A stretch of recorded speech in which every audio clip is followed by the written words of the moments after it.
New York was hardly the other side of the planet, but when you lived in Butler, almost everything seemed that way. As Pam's 40th birthday approached, her friend Edna said, "You're going to have a birthday weekend you are never, ever going to forget." And on that count, she turned out to be absolutely right. Their husbands were delighted when they heard this was a girls-only weekend. When they learned it was going to be 2 full days of shopping, a Broadway show, and going on a Sex and the City tour, they said they would rather stay home and blow their brains out. So they put their wives on the bus and said, "Have fun and try not to get too drunk because there's a lot of muggers in New York. Everybody knows that, and you have to keep your wit about you." They found a hotel near 50th and 3rd that was, at least by New York standards, reasonable, although it seemed like a lot considering all they were going to do was sleep there. They vowed to save money by not taking cabs, but the map of the subway system looked like a schematic for the space shuttle, so they decided what to do. They went to Bloomingdale's, Macy's, and a huge shoe outlet in Union Square that would have held every store in Butler and still had room left over for the postman.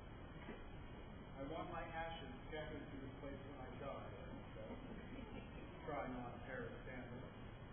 They tried to get to the top of the Empire State Building, but the line to get in was huge. And when you only have 48 hours in the Big Apple, you didn't want to spend 3 of them waiting in line, so they said. Pam wanted to eat lunch at that deli, the one from that movie where Meg Ryan had the fake orgasm.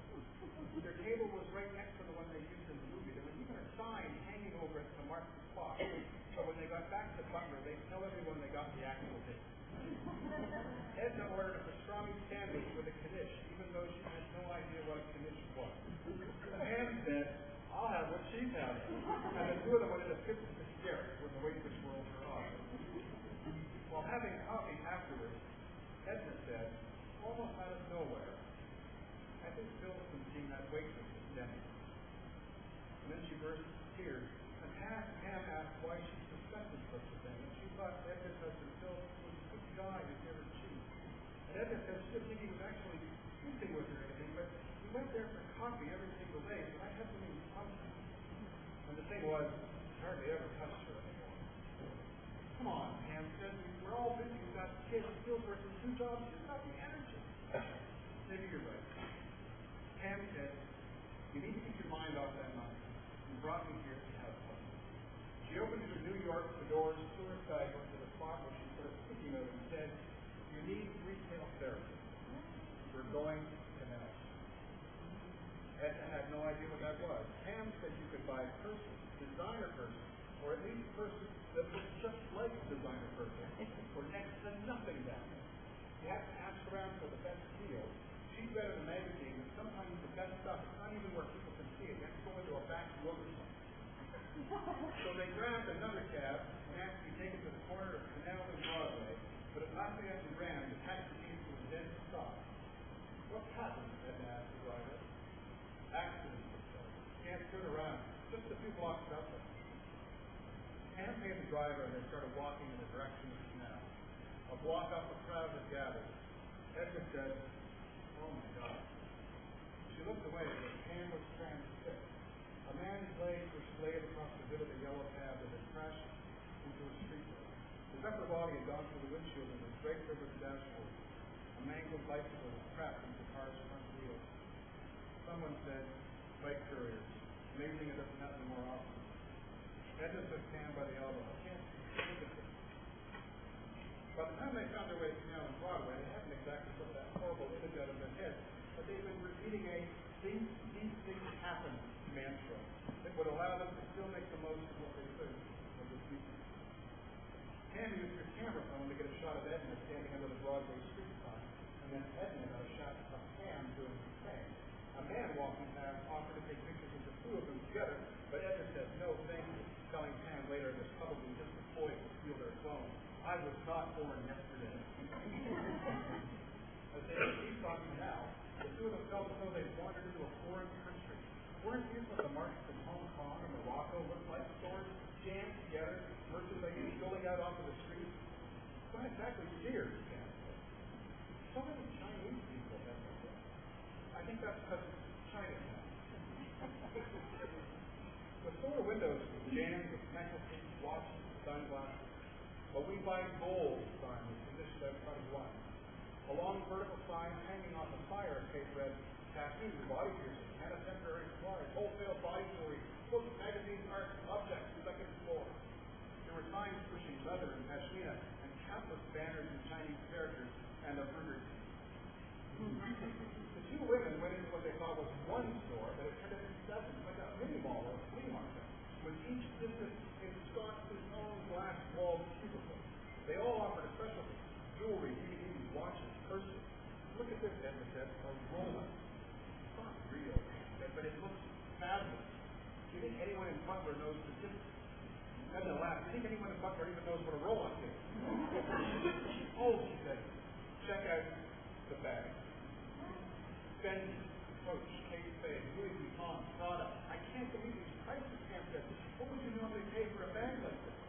Oh, wait. The Chinese man running the stall asked if they wanted help. Pam tried to act as though she knew the territory, which was not easy when you had a New York guidebook sticking halfway out of your purse. Where do you have the real deal? What? He said. These are nice. But where do you keep the prime stuff? Edna shook her head nervously. No, these are fine. You can pick from these. But Pam persisted. A friend told me, I'm not sure if it was your place specifically, but there might be some other bag that's not on display here. The man shook his head. Try her, he said. Pam went to the next kiosk and, after giving the bag a cursory look, asked the elderly Chinese woman, dressed in a brilliant red silk jacket, where they hid the good stuff. Huh? The woman said. The best bag. The best knockoff. The woman gave Pam and Edna a long look, thinking that if this was two undercover cops, they were the best she had ever seen. Finally, she said, you go out the back door, go left, look for a door with number 8 on it, go down there, Auntie will help you. Pam glanced excitedly at Edna. Thank you, she said, and grabbed hold of Edna's arm, hugging her to a door at the end of the narrow mall. I don't like this, Edna said. Don't worry, it's okay. But even Pam was cut up short when they went through the door and found themselves in an alley. Dumpsters, trash strewn everywhere, abandoned appliances. The door closed behind them, and when Edna grabbed it, she found it locked. Great, she said, like that accident didn't freak me out enough. Then go left, let's go left. They didn't have to walk far before they found the metal door with an 8 painted on it. Do we knock or just go in? Yeah. This is your idea, not mine. Pam rapped lightly, and when no one came after 10 seconds, she pulled on the handle. The door was unlocked. They were met with a short set of steps leading down a dark stairwell, but there was a glimmer of light at the bottom. Hello? Andy? Pam called out. There was no answer. Let's go in, he said. I saw some persons at the other side that were perfect. We're already here, so we might as well check it out. She went down the stairs, feeling the temperature drop with each step. She peered into a huge room at the bottom, then turned and looked back up at Edna with a huge grin on her face. This is so exciting. Edna followed her into a dense, cluttered, low-ceilinged room that was jammed with hangings. They were on tabletops, hanging from hooks on the wall, hanging from hooks in the ceiling. Maybe because it was cold, it reminded Edna of a meat locker. But instead of sides of beef dangling from above, it was leather goods. I must be dead, Pam said. We're in cursed heaven. Tubular fluorescent lights flickered and buzzed above their heads as they began digging through the bags on the display table. If this is a fake Fendi, I'll eat Bill's hat, he said, inspecting one bag. The leather feels so real. I mean, it is real leather, right? It's just the labels that are fake. I'd like to know how much this one is.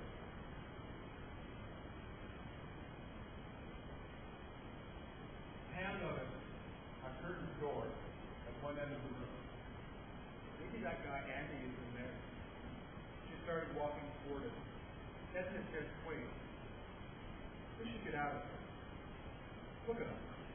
We're in some basement, off an alley, in New York City, and no one has any idea whatsoever where we are. Pam rolled her eyes. God, you are so Pennsylvania. She reached the doorway and called out, Mr. Andy, the Chinese lady said you could help us? As soon as she said Chinese lady, she felt like an idiot. That really narrowed it down. Edna had gone back to examining the linings of the fake Fendi. Pam reached out funny sound, a kind of... And by the time she looked over, her friend was on the floor, not moving. And she dropped the person. Pam, are you okay? As she approached, she noticed that Pam, who was on her back, had a red dot on the middle of her forehead, and something was running out of it. Like Pam had sprung a leak. Oh my God, Pam? The curtain opened and a tall, thin man with dark hair and a scar over his eyes stepped out. He had a gun and it was pointed straight at her head. In her last remaining seconds, Edna spotted, just inside the room beyond the curtain, an elderly Chinese man seated at a desk, his forehead resting on it, a rivulet of blood draining from his temple. The last thing Edna heard was a woman, not Pam, because Pam was done talking, saying, "We have to get out of here." The last thing Edna thought was,